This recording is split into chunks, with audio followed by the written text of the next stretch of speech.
America से लौटकर जीता चुनाव और टॉप 100 लोकप्रिय महिलाओं में शामिल आई बात 2012 की है। मैं उस वक्त राजनीति शास्त्र में एमए कर चुकी थी। मेरे कई परिजन अमेरिका में रहते थे। मेरे लिए अमेरिका जाना आसान था, सो मैंने भी टेक्सास की रंगीन दुनिया में जाकर अपना करियर बनाने का फैसला किया।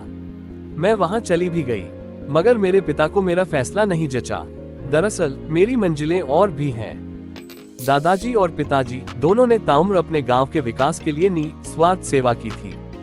बिना सरकारी मदद या किसी अपेक्षा के उनके काम ने हमेशा उन्हें गांव की मिट्टी से जोड़कर रखा था, और उनकी दिली इच्छा थी कि मैं उनकी भावनाओं का कद्र करते हुए जो भी करूं, अपने गांव के लिए करूं। उन्होंने मुझे समझाया कि जो सुख अपने देश की सेवा करने में है, वो कहीं नहीं मिल सकता।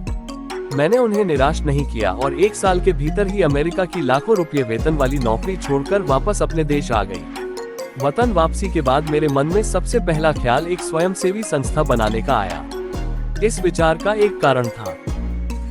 मैंने अपने समाज में देखा कि उच्च मध्यवर्गीय परिवारों की महिलाओं की बदहाल जिंदगी के बारे में कोई नहीं सोचता।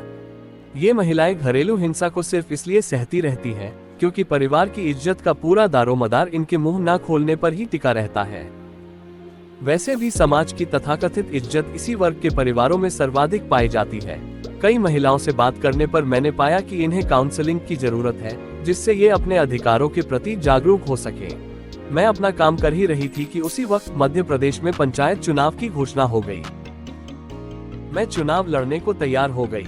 इसकी एक वजह ये भी थी कि मेरे गांव की सीट 15 वर्षों बाद महिलाओं के लिए आरक्षित घोषित हुई थी, और लोक स्वार्थ ये भी था कि अगर मैं जीत गई तो न सिर्फ उन महिलाओं बल्कि समाज के दूसरे जरूरतमंदों के लिए भी कुछ कर। गांव वाले भी चाहते थे कि चुनाव कोई पढ़ी लिखी जीते ताकि गांव का सही विकास हो।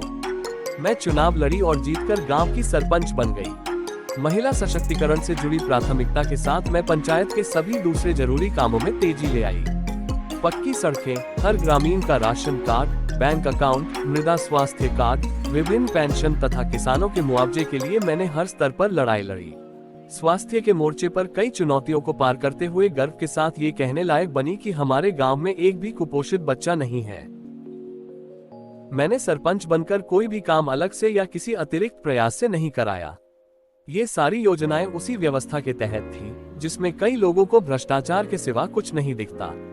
हाँ, अलग किया है तो बस इतना कि सरकार द्वारा चलाए जा रहे कार्यक्रम बेटी बचाओ बेटी पढ़ाओ से प्रेरित होकर मैं हर उस परिवार को 2 महीने की अपनी तनख्वाह देती हूँ जिसके घर में बेटी जन्म लेती है।